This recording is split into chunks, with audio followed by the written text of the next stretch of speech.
Selamat datang lagi di Rumah Hak Official bersama Sirinus Pratama. Wonderkid asal Indonesia resmi memperkenalkan helm terbarunya untuk pertarungan di kelas Moto3 musim 2026 ini. Dan menariknya, livery pada helm Vega pertama ini dirancang oleh Dev Design, studio desain ternama asal Spanyol, yang juga menjadi otak di balik desain ikonik juara dunia milik Marc Marquez. Helm baru Vega pertama dipamerkan dalam unggahan di akun Instagram pribadinya. Dalam unggahan tersebut, Vega pertama lengkap dengan memakai jaket balap serta atribut berupa topi bergambar banteng merah.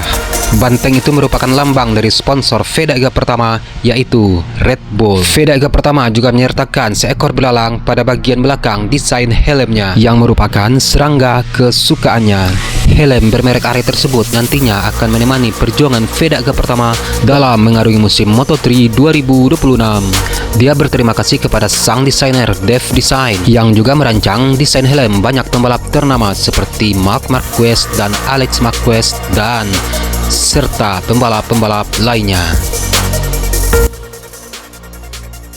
Seperti diketahui, Vega pertama berhasil menembus ajang Moto3 untuk musim ini setelah berhasil menjadi runner-up Red Bull Rookies Cup 2025. Vega pertama mendapatkan privilege langsung ke Moto3 karena berhasil tembus 3 besar dalam turnamen tersebut. Dan sekarang Vega pertama telah menjalani tes pramusim di Moto3 bersama para pembalap lainnya. Pada tes hari pertama yang digelar di Portugal, Portimao, Vega pertama menempati posisi ke-6 dengan catatan waktu 2 menit 5,156 detik. Dan untuk hari kedua, Vega pertama kembali tampil baik dengan catatan waktu 2 menit, 2,545 detik dan berada di urutan ke-7.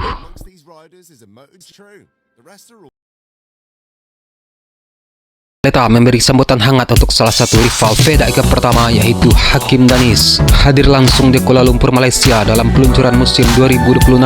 Espeleta sempat membahas tentang Danis. Espeleta mengaku pihaknya sudah memantau Danis sejak lama. Danis telah menjalani jalan yang panjang hingga pada akhirnya tampil reguler pada Moto3 tahun ini.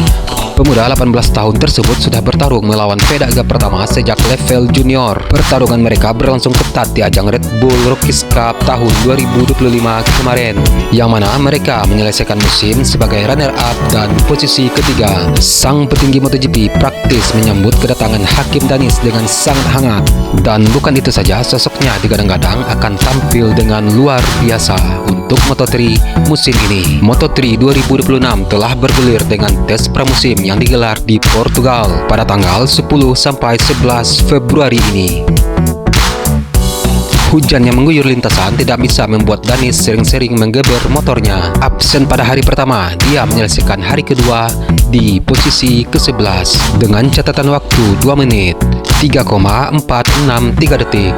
Dan tak lepas dari itu, Espeleta juga sempat membahas perkembangan balap motor di negeri jiran tersebut, yang dinilai Espeleta selalu bisa melahirkan pembalap-pembalap bertalenta.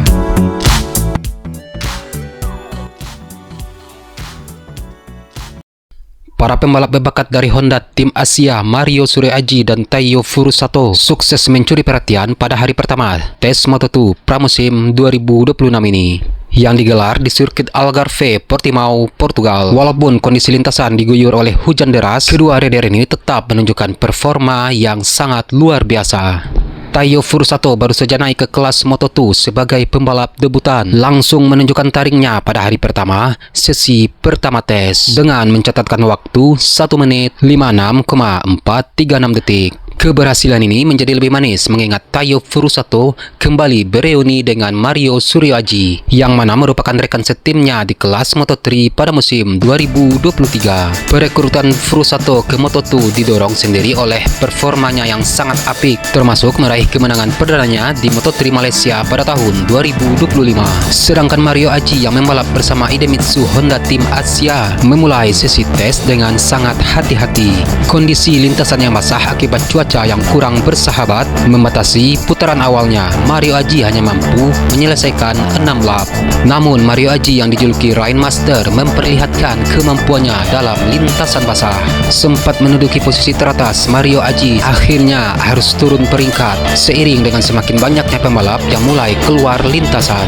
Namun walaupun demikian, Mario Aji menunjukkan konsistensi yang luar biasa. Mario Aji berhasil mengamankan posisi kelima dengan catatan waktu terbaik 1 menit 57,331 detik. Performa Mario Aji ini menegaskan reputasinya sebagai pembalap yang tangguh dalam segala kondisi, termasuk saat lintasan basah.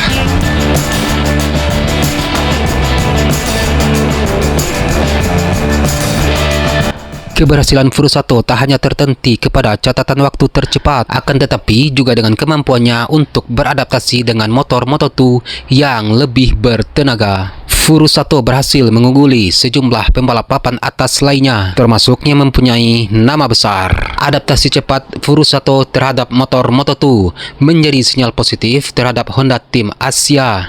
Sebagai pembalap rookie, kemampuannya untuk bersaing di barisan depan sejak awal tes menunjukkan potensi besar yang dimilikinya. Dan posisi Mario Aji bersama Taiyo Furusato yang berhasil menembus 5 besar pada hari pertama tes pramusim ini menjadi awal yang sangat positif bagi Honda Tim Asia. Duet pembalap muda ini memberikan sinyal bahwa mereka siap untuk memberikan persaingan yang ketat di musim 2026 ini.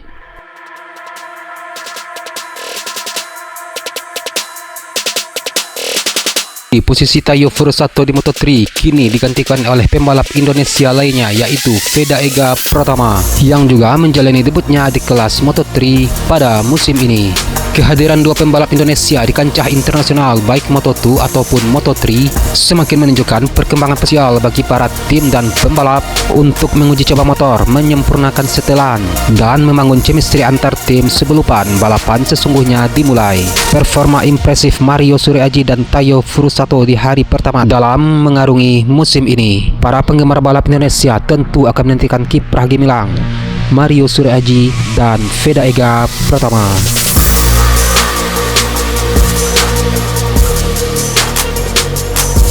Dan tes kedua Moto2 berlanjut pada hari berikutnya. Para pembalap bisa memacu motor dalam keadaan maksimal hanya dalam waktu sebentar. Memasuki pukul 13.30, bendera merah berkibar keras. Penyebabnya cukup fatal, tumpahan oli di lintasan. Insiden ini bermula dari pembalap Dennis Onchu yang mengalami masalah teknis setelah sempat tergelincir. Namun dia tidak menyadari bahwa motornya bocor. Alhasil mulai dari tikungan 5, jalur balap hampir di seluruh sisa sirkuit terlumuri oleh oli. Kondisi ini memicu kecelakaan massal atau kecelakaan beruntun karena pembalap di belakangnya tidak menghindar saat melibas ceceran oli tersebut. Terlihat beberapa nama besar ikut menjadi korban, termasuk Mario Suryaji. Mario Suryaji melaporkan ikut terjatuh di daerah yang terdampak tumpahnya oli tersebut. Dan kabar baiknya, semua pembalap yang terlibat kecelakaan massal ini dalam kondisi baik-baik saja. Melihat lintasan yang sangat kotor dan berisiko tinggi, petugas sirkuit mencoba melakukan pembersihan selama 45 menit. Namun setelah melakukan evaluasi bersama asosiasi tim, diputuskan bahwa sesi tes pada waktu tersebut dihentikan mulai dari pukul 16 waktu setempat. Secara teknis, Portimao kali ini bisa dibilang kurang maksimal. Bayangkan saja, pembalap seperti Jose Antonio Rueda bahkan hanya sempat melintasi lintasan hanya 2 lap saja. Dan sekarang tidak ada waktu untuk bersantai. Tim-tim Moto2 kini sudah berkemas dan pindah ke sirkuit Jerez. Dan diketahui tes di Jerez Spanyol akan dimulai pada tanggal 16 Februari yang merupakan kesempatan bagi pembalap Mario Suryaji dan para pembalap lainnya untuk pematangan setup motor sebelum seri pembuka di Thailand.